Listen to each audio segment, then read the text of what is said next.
call for projects that SCAG will be releasing next month on November 1st. This will be to reduce vehicle miles traveled using data and technology. So we'll have about $2.7 million available, and we would love it if some of the cities represented here had some good innovative data-related projects that they could use some funding for, and they can apply. So more information about that will be forwarded to this group when the official guidelines are released on November 1st, and the application package and everything is posted online. But I just wanted to get your juices thinking about those projects so you can start having conversations with any of the staff that might need to be involved and kind of start getting some things on the burner there. So thank you. All right, thanks, Ryan. I don't think, does the mic work? Can you hear? Yeah. All right, very well. So moving on, now to introduce our speakers for today.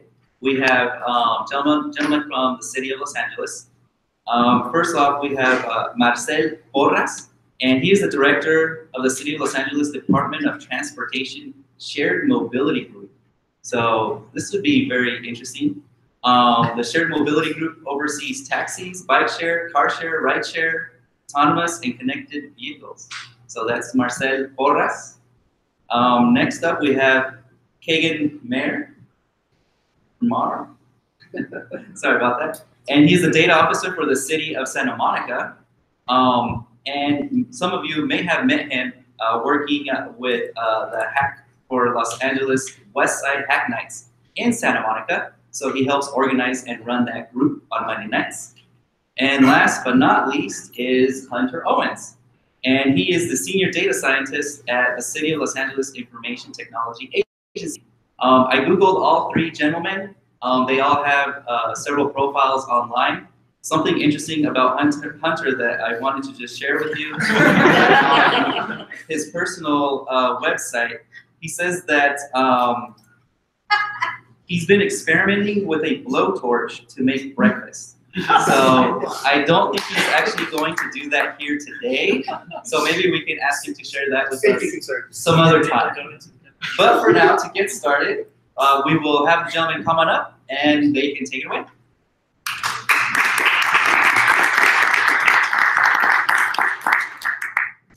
Thank you. Thank you very much for being here. It's been aspirations to make it to the data node stage. Yeah, I see. So I think the way we're going to do it is I'm going to just provide a kind of an overview from the city policy perspective of what we see is happening in our cities, and I think we're going to hand it off in terms of looking at a specific case study for DAPAs and how we're using DAPAs to kind of and to assert our kind of this belief around like active management of mobility in the city of Los Angeles. So as many of you guys know, we're experiencing a lot of like mobility disruption in not only in the city of Los Angeles, but also globally. I think that was really, can be articulated by this map. This was a usage for Uber from 2016. And what really this demonstrates that there has been latent demand for trips, right, in the county. Trips that we were not able to serve properly through our existing transit system, and so, or through our existing taxi system as well. And so, the city of Los Angeles, as part of this understanding about the disruption of the mobility market and marketplace, has really felt that it needed to also engage with the private sector to understand how these different mobility options are taking place and shaping. This is a picture of the City of Los Angeles public-private partnership for an all-electric car sharing program here in the City of Los Angeles.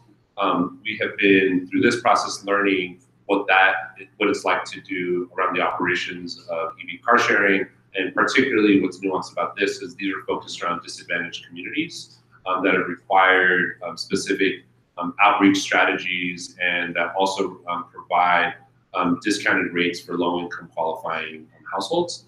So, so the other one that you guys are familiar with is the existing Metro bike share system. So the City of Los Angeles is a partner with Metro, where we share 50% of the capital costs and 65% of the operations and maintenance. And that was really our first foray into bike sharing as a transit mode here in the City of Los Angeles. And through that has allowed us to really understand what are some of the possibilities and restrictions with deploying that service.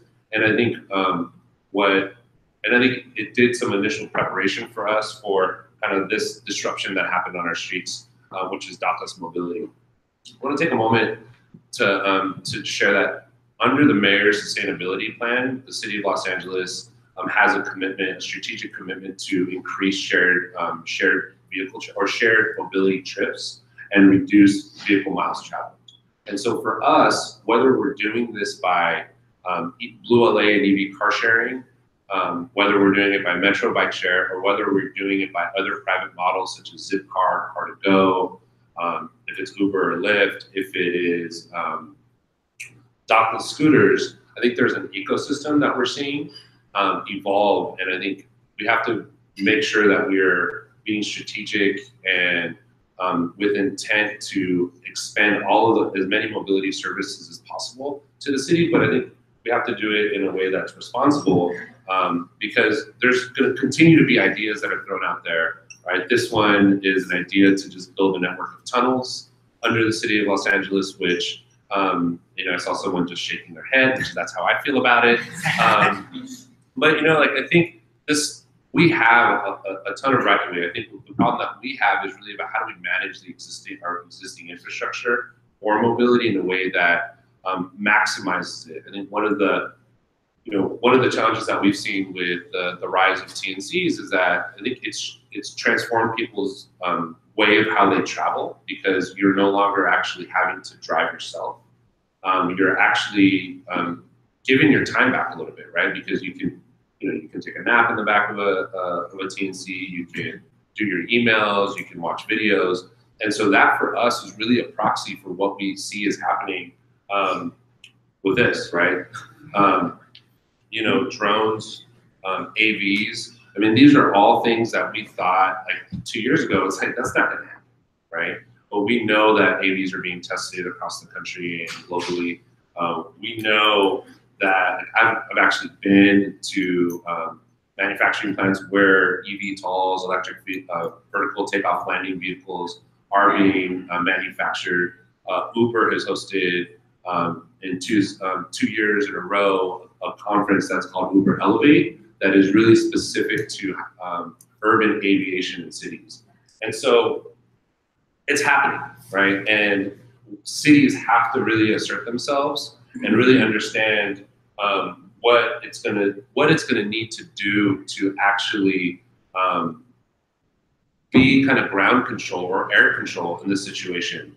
I think there is a tradition of cities managing the right of way. I think we probably just think about it. We almost don't acknowledge it because it's such subconsciously ingrained into us. But we all know what to do at a red light. We all know what to do at a parking meter. We all know. There's a couple street signs or street markings that we don't really know, or in some countries that people actually don't really care about. But we've experimented with ways of how do we actually enforce those things, technologically. I think red light cameras are an example of that. But so there's nothing different about the city asserting control and helping to manage the public right of way. We've just done it in a very analog way. And I think through looking at the scooter example and laddering that up to autonomous vehicles and drones, we start thinking about how do we actually move from this analog control management system to a digital. And so dockless. So we've been thinking about this, and then dockless happened in a real way. And to a certain extent, it's not about picking winners or losers. It's not about saying that this is a bad company for doing that. I think that we have to manage the disruption, right? I think there's clearly a lot of lessons learned from these new technology companies. They're really good at user experience, right?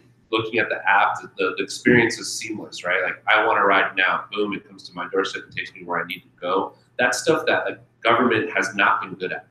And so we have to look at, if my goal is to increase shared mobility trips, then how do I make these companies succeed in a way that isn't creating, having a negative impact on our cities, right? We've heard There's a Davis study that talks about TNCs increasing emissions, right? TNCs increasing congestion. I think that, but we're iterating through that, right? I think as you see, the TNCs now have viable, car sharing or carpooling options. I think as we're thinking about the future in AVs, how do we think about shared electric? And so with that, we want to help companies scale. Literally, I just got an email right now saying, hey, there's a CNN reporter wanting comment that you guys are stifling innovation, and if you guys are serious about climate change, why are there caps on scooters? It's like, well, like, I can't currently, with the resources I have, I can't go hire enough street service investigators. And I don't want to take LAPD off of like doing real stuff to go write tickets to people riding on sidewalks. Well, guess what? We can do that through technology, right? We can manage that through technology. So let us do that. Let's work with companies because we know that they want another round of venture capital funding. They want to scale. They want to be first to market. And so let's do that, but let's do that responsibly. So like this, we're kind of like in the early days of how we're doing that. And thankfully, I think through a lot of casual beers and coffees and just, understanding that DOTs can't do it alone, and starting to understand that there are larger ecosystems, we have to respond and create teams that replicate the teams that the private sector is putting together. So it's not just a planner or a reform political person, it's also data and technology people. And on top of that layer, communications people and branding people. And so with that, I want to hand it off to these guys because how do you support hundreds of thousands of devices in hundreds of cities with a near infinite supply of edge cases? Yeah, so this is the keeps Hunter up at night question. So as Marcel says, DOT wants to scale scooters and you can't scale street service investigators. Or you can't scale, LAPD has better things to do. So how do we go about thinking about this? Like, how do we measure this? How do we make sure that all people are in compliance? What are the digital stop signs of this universe? So what was the tool we turned to? Which is we took a cue from open source projects that you use day in, day out. You may not even know you're using them. And we said, all right, we're going to go publish something called the Mobility Data Specification on GitHub. We did this before we actually went to city council with our rules and regulations. It was a week before. So we were able to go to GitHub and we release this. And then something kind of amazing to me happened, which is this is actually an impartial list, but all these amazing companies, DOTs, came together and we started working on our various issues. We had community members participating. Huge assist goes to our, city of Santa Monica has been really helping us lead this. Also shout out to Seattle, SF, Austin, all contributed. And we've also received major contributions to the specification from the companies themselves, all on GitHub. So again, we released it. We use something called Semantic Versioning. So we have the specification, which we're going to detail. And we use this idea of there are different versions of it so that it can progressively iterate. We don't say, we figured it out. We didn't put it in our rules and regulations saying this is all the data we're ever going to need from scooters and dockless bikes. We actually say, like, look, as part of the rules and regulations, thou shouts MDS. Like we're gonna continue to move it forward, rather than saying like, oh, we think we have it right and it's going to continue, and here it is, and it's stuck in stone. It's in the stone of the law. So this allows us to be really agile while still being part of the rulemaking process, and that's required, a lot of buy-in from across the city family. But what MDS is about is giving cities the tools to manage mobility at scale. So what are those tools? Who knows what an API is? And stuff. So got about half the room. So an application programming interface, in like the simplest of terms, is a way for a computer to talk to another computer. And there are hundreds of thousands of them, if not millions, that you might use tons of them without even knowing it.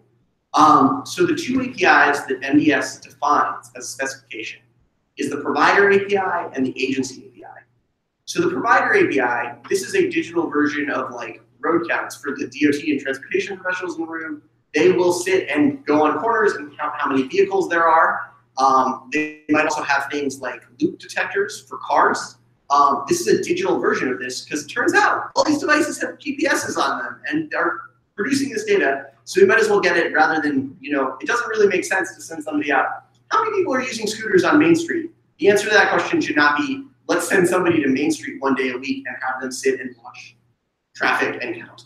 The answer should be, let's get this data from the companies that are providing it. So the cool thing is it's going to be, the provider API is required inside of our conditional use permit that was released recently. And it's also required in the city of Santa Monica's pilot program. Some other cities can do that. The other flip side of this is the agency API. So the agency API, in a lot of ways, is like a digital stop sign. It's a red light or a green light. And it's what allows the city moving forward in time to help control and manage these operations. So it's a thing that lets you say, hey, there's an LAFC game going on. You can't pull your dockless bike up right to the stadium. Like, actually, you should go to this, like, we have a designated bike and shared parking zone. Or, hey, we see you're going down Wilshire Boulevard. We're doing tunneling for the Purple Line. You might want to not be on that street right now because there's a closure coming up. And so it expresses rules for allowing that communication to go to the end user. So what does this look like in practice? So you have on your left some dockless bikes and scooters, and then you have the mobility operators. This is your Jumps, your Birds, your any mobility as a service provider. And they communicate directly with their users, as Marcel says. They're excellent at user experience, UI. You get that right away.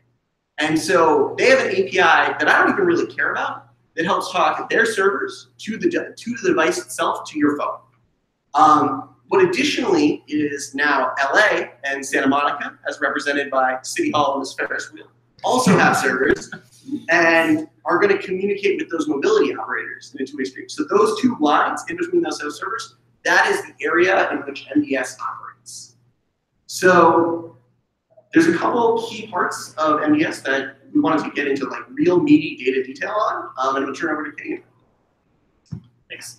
So yeah, if we're talking about how to manage these devices and these companies, one of the things that the primary concern right now, anyway, with the pilot program, with the permitting process, is the device count, right? And so we don't want to ask companies, hey, can you give us a report? How many devices did you have last month? Right? We could do that. That's usually how it's been done in the past from government. We ask for a weekly report or a monthly report. It gets sent to us as a PDF. We flip through some pages. We do some counts. We write it on another piece of paper. We've all done this. What the provider API allows us to do is get away from that and have an automated system to collect that information. So one of the primary pieces of information we're collecting out of provider is what's known as status changes. Status changes describe activity with the devices, like when a charger picks it up at night, takes it home to charge it, and then drops it back off on the street. We know when they picked it up, where they picked it up from, what time it picked it up, and also when they brought it back, where they placed it, what time. So this is all about how the devices move when a user picks it up, when it runs out of battery, where the devices are, what's their status right now. We're gonna get into how we use this to do the calculations a little bit later. I'll save you the math, that's Hunter's realm. The other side of this is the trips, right? So there's the devices themselves and what's happening outside of a trip, and then there's the movement of the devices actually on a trip. And it's important to note here that we aren't talking about data about the user. We're not talking about where is the user, what, who's their username, where do they live, that kind of thing. We're talking about the device and the movement of the device through our physical infrastructure. Marcel mentioned this is the digital expression of what we're already doing on the streets. So with the trip, we are interested in, of course, the vehicle, and we have this distinction between the vehicle, which is the physical scooter or bike you might see on the street, and the device, which is the unit that actually collects the GPS data. The reason we make that distinction is because it turns out these devices can be removed and placed on different vehicles. And so we want to be able to track that device over its lifetime to know how many total devices versus how many total vehicles, how long is a lifetime of an average device, that kind of thing. Of course, we get some information about the route, where did it start, the path it took. where to end, time points along the way. There's some optional information that the provider can give us here, like the link to the picture that you would take to verify that you parked it correctly. So this is, again, all about historical data. What already happened in the system allows us to look backwards. Yeah, so just one quick thing to add, aside from like there is no personally identifiable, like we're very sensitive, like we're not asking for like user information here, we're asking for device information to help manage this. This is like a really different way of thinking about data for cities, which is historically when cities have requested data, they often request summarized data or metrics. And whenever this is really trying to figure out, and we put a lot of effort, both Kegan, myself, and teams across the country, what is the broadest expression of activity with dockless mobility? And we'll continue to put that work into TNCs, ADs, as this spec continues to iterate, we'll see more modes. And any question that a DOT, Bureau of Sanitation, a Public Works Department might want to ask, like if you're Metro, you might want to know how many devices had trips that started at a Metro stop. And instead of you having to go, hey, 8, 9, 10 different mobility companies, please provide me that number, you can actually just do it yourself. So it allows cities to really be self-service when it comes to asking about data, rather than asking for a whole bunch of metrics and having to compile them. You end up having, oh, I have a data warehouse full of raw data, and then I can write a series of transformations and summations and aggregations in order to deliver reporting. And so that's like a really different thing when we talk about what do we mean when we're asking for data. I think that's been really important in making sure that we're talking at the same levels as these companies in terms of negotiation, is being able to say, data is this, it is the raw, this is this raw information, this is exactly what we're gonna ask for. We're not gonna ask for anything. We're not gonna ask for 8 other different things. It's not gonna be different words coming from different folks. This is what we define data as. And by the way, these are tech companies, right? So it's not like this is new to them. They know what data is, they know what APIs are. So we're rising ourselves up to their level really and saying, okay, you guys are tech companies, you're disrupting the space, we're gonna play ball, let's share data, let's set up these APIs because we want to be on this. So how do we implement this? We've got the APIs, we've got the specification, we actually need to collect this data though, right? So we're going to kind of share this talk, but there's a lot of pieces that LA is developing, that Santa Monica is developing, and then there's even some companies developing out in the open. So all the work that we're doing on this, the specification itself we mentioned is on GitHub. It's available for anybody to participate in. But a lot of the work that we're doing to ingest this data, to transform it, to visualize it, to analyze it, is also on GitHub. There's some links there, and I'll let Hunter talk a little more specifically about how this is going to work. But essentially, we're pulling data from the provider APIs, storing it in AWS, and then on top of that data warehouse, there's some analytics, some visualizations. Yeah, so from our end, we actually have differing stacks at the city of Santa Monica and the city of LA, which is really cool. So we work off this common specification. So we have a project, open source project at the city of LA called Aqueduct. It's our data warehousing ETL repository. So we use Aqueduct to take the data from the provider API and load it into Hyperion, which is our data warehouse. All of it is named after LA water infrastructure. It's our naming scheme. We have that project. It's a large project. It involves ETLs across stuff like 311 data. It has data from across different city projects.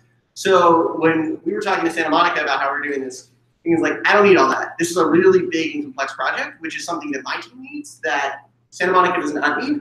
So they have a much simpler setup where they've written a Python library just for processing and loading this data and using containers. So that's the MDS provider and provider services. However, we also needed some tools, so we've written a validation library, MDS validator, and there's this whole open source ecosystem of tools that's building on this new MDS and technology company platform. One of the cool pieces that I'm going to kind of skip through some of the stack information, but the other thing is, aside from having to roll it yourself, as Kegan mentioned, there are multiple companies which will do this for you if you want to buy instead of build. Validation is one of these really tricky things. Is how do you know when they say we're giving you the data in the exact right format? You don't have to hand check this now. Specifically, Ian, who's contributed a huge over there, made a huge pull request to add something called JSON schema. I'm gonna like gloss over all of this work, but this allows me to see, this is like real data that came in from a company, and we can see, oh, they missed this, and like we were able to validate and say, this is not good or this is good every single time we pull and ingest data, completely automatically, no humans in the loop. Because Ian put a lot of effort in building JSON schema, and we were able to do these validation checks, which is vastly lower the amount of work I have to do this week. And by the way, all of that validation code and the work that Ian did, it's all open source as well. So we're doing the validation, but we're also saying, hey, companies, here's how we're doing the validation. So here's what to expect. Here's what we're going to be requiring. There's no secrets here. So again, this all powers the dashboard. Here's an example dashboard we built for some fake scooter data for over the summer, some of our interns worked on. This powers our notification and learning. So like, hey, bird and bat, these scooters, might be out of time. We send automated emails. This allows us to do, your cap's over, or the scooter's been sitting, or this might be lost or missing. All sorts of different questions. This is really a test phase during our CUP pilot. We're still learning how to make this work as best as possible. And then we have, so putting that all aside, we have this thing called Agency API. And so Agency API is how you access data about the transportation agency itself, about the built environment. So you have your, you are a provider, you have your provider API, and then we give you an API key to access city information. So this allows you to do things like register your vehicles. So you're like, I have a new vehicle, I need to register it. So I'm gonna say, instead of having to like go to a DMV or submit a list of vehicles in a PDF when you submit your application, you just go to what will be like api.lacity.org or something similar, and say, okay, I need to register that, and my updated status from out of service to in service. Oh, that vehicle is broken, I need to take it out of service, I can deregister it. Let's say somebody wants to go rent a vehicle, they can start their trip, make sure it's in a good place to start. They can update their vehicle telemetry, and so when they call update vehicle telemetry, that allows us to surface things like, hey, there's a construction site nearby, or hey, we see congestion on this street going forward. With AVs, like consider taking this alternate route. Because the city has such a wide information picture, this allows us to take all this like very wide amount of city data. Like no joke, the city of Los Angeles alone has over 2,000 different SQL databases. That's databases, not tables. And then when they end that trip, it allows us to check and make sure it's parked, it's in the right location, or it might have been, oh, we need to end that trip in Santa Monica because that person has gone over to Santa Monica. Then they just can hit a Santa Monica API instead of an LA City API. And from the perspective of a operator, because this is a specification, the APIs look the same no matter where you're going.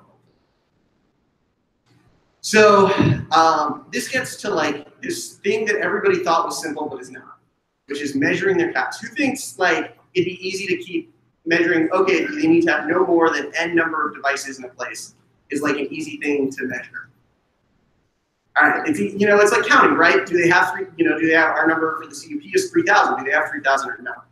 This is actually like really tricky. And I'm gonna kind of go through some of the interesting things about counting and why it's so important that we get raw data as cities. So this is a blog post that I really like about why counting is the hardest thing in data science. But how do we check for cap compliance when devices move?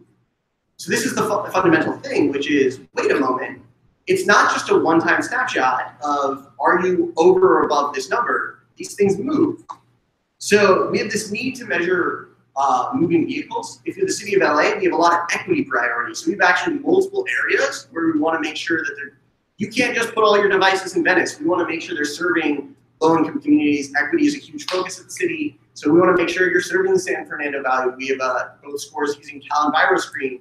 We actually designate areas for extra service and extra cab numbers. So we have multiple things. So then, if you're these companies, they might say, I'm in compliance with the cap. So give me a simple example. Like, if they take all their devices out for service at night, they have to go home and charge them. At 3 in the morning, they are providing 0 devices. At noon, they might be providing 6,000. If you average those two numbers, it's 3,000, and suddenly they are in compliance without actually, wait, there's way more than your city council authorized that we're sitting out on the streets and in the resident and constituent experience. So that's one of the huge things. So we want to be very clear, and again, open source, talk to these companies about exactly how we're measuring the caps. So we have this function we construct where we take the number of devices, we take the amount of time they sit on the street, and we take this time delta period. So that we can say that can be 6 months, we can say it can be 1 hour, we can say it can be 30 seconds, and we're able to get a number of devices on the street.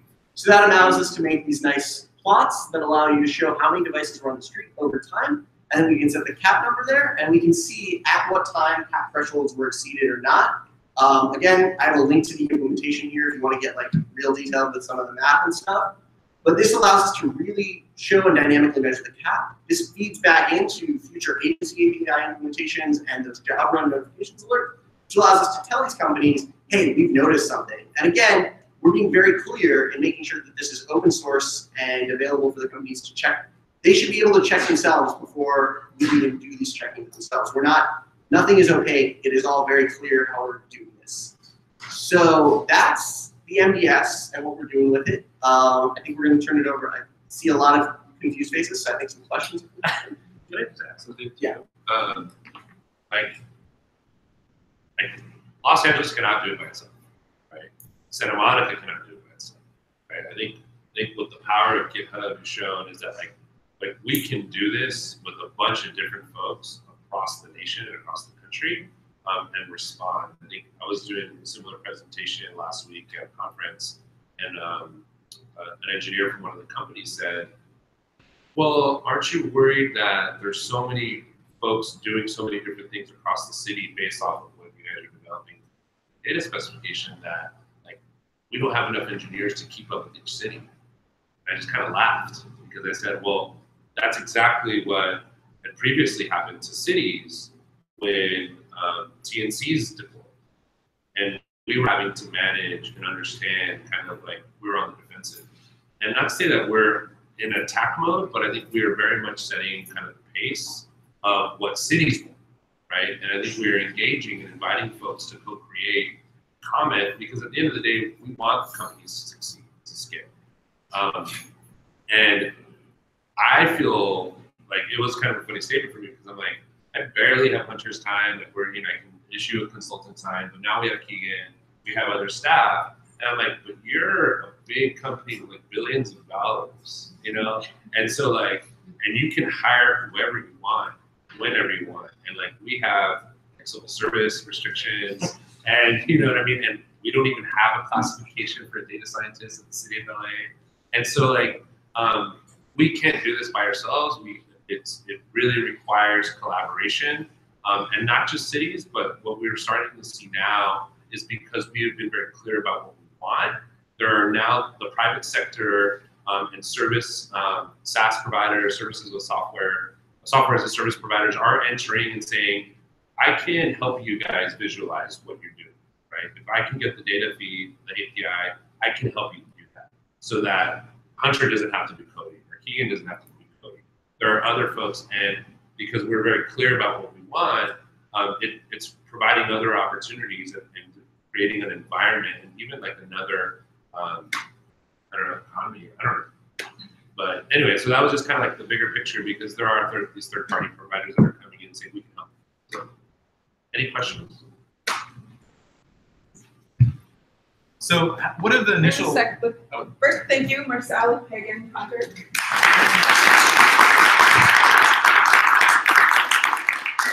couple of rules for questions. Please state your name, your affiliation, and keep the questions to data and policy. Let's no broad statements, one question per person. Let's not get too excited about scooters and so John, kick us off. So John Schlois from the Los Angeles Times. What have been the initial discussions about how you will enforce that data cap? So I totally am excited about reading through the implementation of like what that data cap is. But like, what have the initial talks been like? Do you take those scooters? Do you get them off the border? Like, do you chuck them into Culver City, like to keep them at 3,000? Like, what does that look like?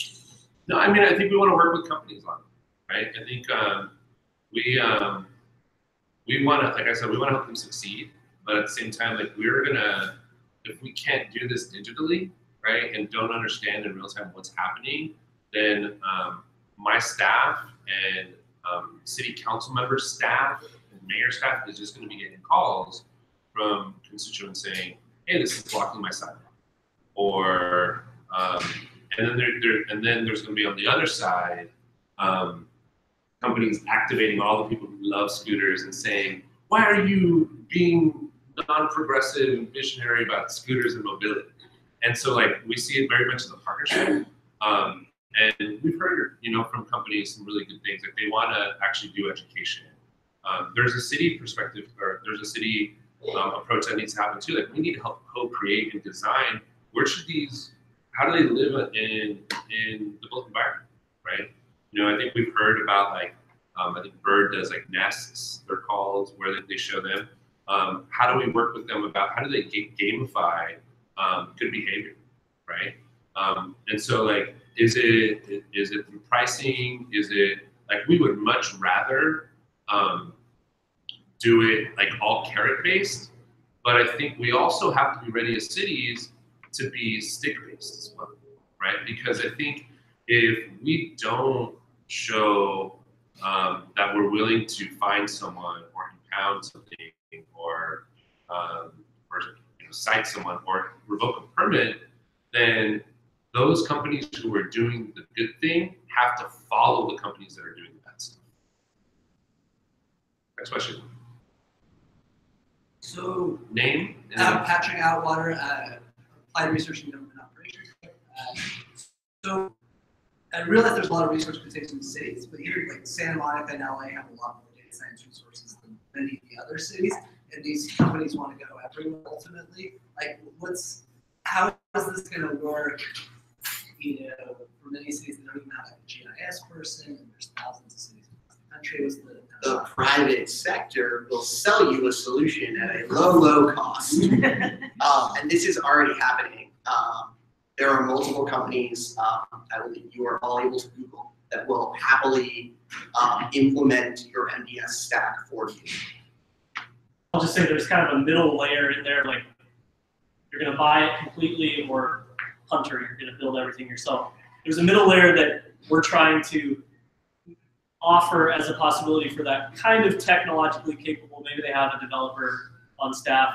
A lot of the work that we're doing on GitHub is meant to be reusable immediately. It's not specific to Santa Monica. It's not specific to LA. It's a general purpose MDS ingestion. And I guess the other thing is, like, sometimes you do have the technical people. You're just not talking to them. Right, and that's what we've seen, right? Like, this just didn't. I wasn't like, I need a technical person to call it Hunter. It was like, who's Hunter? Well, we have a data. There's a thing called Data and Donuts. There's a Data Science Federation. Like, what is this, right? And, like, we were having this conversation earlier with the city of Pasadena. I was like, well, I don't even know how to maintain, like, the privacy around data. Well, like, that's because I've never done that. But cities have tons of experience, right? Section 8, LAPD data, and so it's just that the connections haven't been traditionally made with the mobility transportation sector and the break down your silos. Break down your silos. Next question.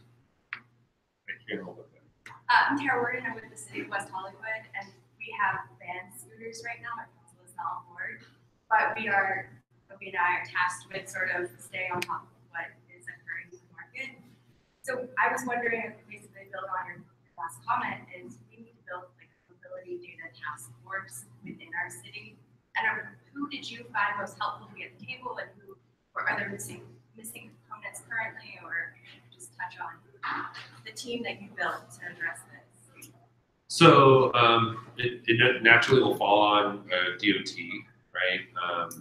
But I think, but you don't, or a public works, right? We are DOT. Like a transport, like whoever deals with your transportation, like, usually it's like, oh, they should go to the bike head management team, right? Yeah. Right, and so, but we, to understand MDS, right? Like, I think there is definitely a technical. So I think it's your IT folks, but I would also look at who your IT folks are, because I think IT in cities has traditionally been back of house. And so, whether it's kind of like this new versioning of data folks, tech folks, or if it's planners who have that skill set, Because you're starting to see Yes. planners adopt that as well. So San Francisco, as they're moving forward, it's being really driven by their planners, because their planners, like, they have a couple planners who know how to code really well, and they have been assigned this task. In San Diego, it is a partnership between their chief data officer and their DOT equivalent. LA is obviously a big partnership between our Department of Transportation and Information Technology Agency, Santa Monica. Yeah, so in Santa Monica, it's our planning department essentially. We have a mobility team within that department that deals with our shared bike system and that kind of thing. So they're already kind of working with this, just the natural place. And then also, we have had conversations with our enforcement arm, like Public Works. We've briefed our Public Works Commission. We've also sat down with the team at ITA that manages 311, because that's the major call center. So how do you actually look at the 311 services as maybe doing case management as well?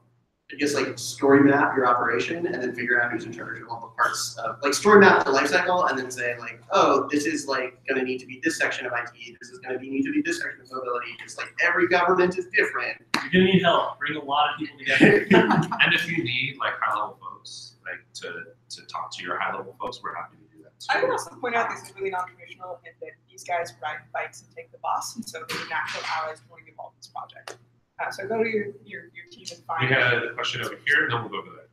But I guess. What's your name again? Name and affiliation, please. Yeah, Zachary Millay. I'm a PhD student in planning and development at USC. I guess the question I'll go with is, how do you in Santa Monica and LA share information? There inevitably are cross-city trips, particularly on the Ocean Avenue corridor.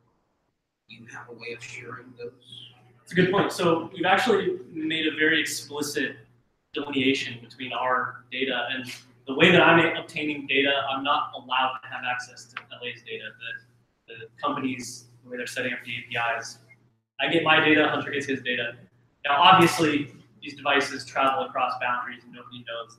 The city of Santa Monica ends here, LA starts here. So what we've defined as part of the data standard is the data that's coming in, if there's any point at all in the city of Santa Monica, if it started in Santa Monica, it ended in Santa Monica, the road through Santa Monica from Venice to Palisades, let's say, we get that data. So if there's any point measured in Santa Monica, it's ours. If there's any point measured in LA, it's theirs.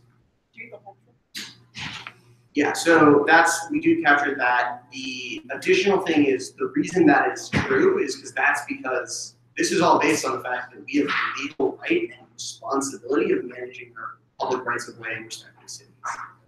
So that's how we derive that. That being said, in a future, there might be a future where I see Rye from Skag here, where they're talking about how many cities in your jurisdiction? 191. 191 cities. The amazing thing is, let's say you wanted to combine the data from Santa Monica and LA in, maybe you're a university research lab who would negotiate an agreement. It would be instantaneous because we're looking at the same format of data, even if we're looking at different individual data points. So that makes scaling this, talking to that hundred thousands of points, hundred thousands of cities, scaling that easy. Millions. Yeah, really. Then there was a question. Especially the city of Los Angeles control. Well, just a follow-up to their question, what do you see as in the future of having a multi-city or county? So it's happening. I think we're having a meeting with some Westside cities next week, or this week, or maybe the week after. It's one of these. It's one of these weeks. There's a lot of stuff like that. But we went and our team went and sat with Santa Monica, and we sat in the room and had conversations. And then one of the companies invited us to. We wanted to get into privacy questions, and so we did something unorthodox. We said, well, we're going to invite the city of Santa Monica because you're talking to them too. And we're going to invite the city of San Francisco to call in. Is that cool with you guys? And they're like, okay. Because it's, we all want the same thing, and so, and they have good questions and they have real concerns, right? And so I think we as cities have to be really responsible and really good stewards of policy and data, right? It's not just like, here's the technical solution, but like, what are the policy considerations that have come along? And today we have Boston and the city of Boston watching the talk, which is pretty exciting, and hopefully future events we'll be able to live stream more of these. But we had some incoming requests being like, oh man, we've seen it on GitHub, we'd love to learn more and bring some folks together. So it's noon in Boston right now and they're eating lunch. Hopefully this is working and they're actually seeing us. And if you're not on the GitHub because you're like, I don't need to look at that, the GitHub has a bunch of links as well, including a YouTube video of the 3-hour technical workshop that we did with the companies. And that talks a little bit about not just Dathla specifically, but the city's larger posture towards gentrification technology. So I would advise you guys to go on there and take a look. Hi, Kobe Wagman, West Hollywood. Sparked a lot of interest and questions for us, and obviously Eric shared kind of where our thinking is going. Are you open to being a resource for us in the future? Being, you know, yeah, of course. Yeah, I mean, really, we are all of those arms, our forearms, right? Yeah. Our DOT, planning, and enforcement, bike, ed, mobility, Uber, TNC. And we're a contract city, so we have very limited resources, and we would love to leverage knowledge where we can. There's an opportunity, non-city designated social gathering at the Red Lion Bar in Silver Lake tonight, which we do like an informal like new mobility kind of discussion. So a lot of our team and meets with other cities teams, and we'll have to edit that from the video. No, I'm just saying, like, because I think it is just like understanding who's doing what in cities and just picking up the phone. I'm going to give us a few announcements, and then you're welcome to talk to these folks directly. So thank you again. Last announcements, if you don't already work for the government, there's ways to check it out. There's views from our favorite jobs boards. Work for LA explains a little bit about the process of applying. If you have something you want us to post, a job in particular, feel free to email us next month. Coming up with events, our School of Data, they got moved. It's going to be January and February of next year. Hack Nights here, Hack for LA every Tuesday night, Mondays with Kegan in Santa Monica. Our next Data and Donuts is scheduled for November, doesn't have a date, just the time. I think it's the 13th again, something like that. And if you want us to share your project or event or pitch a speaker, again, email us. The 13th. Okay, so November 13th. It's on the website yet, but we'll be announcing as soon as we have speakers.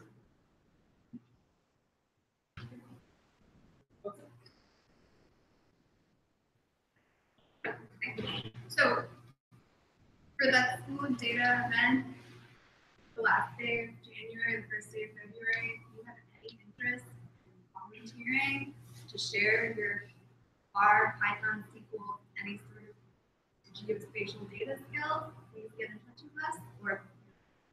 Yeah, you'll hear more from us soon. Based on a lot of feedback quotes from here, we're running a 2-day, 3-track workshop for data managers, data analysts, and systems engineers to support analysts. So we're still putting the curriculum together, and if you want to get involved, reach out. We'll be sharing more. So thank you, and hopefully we'll see you next month.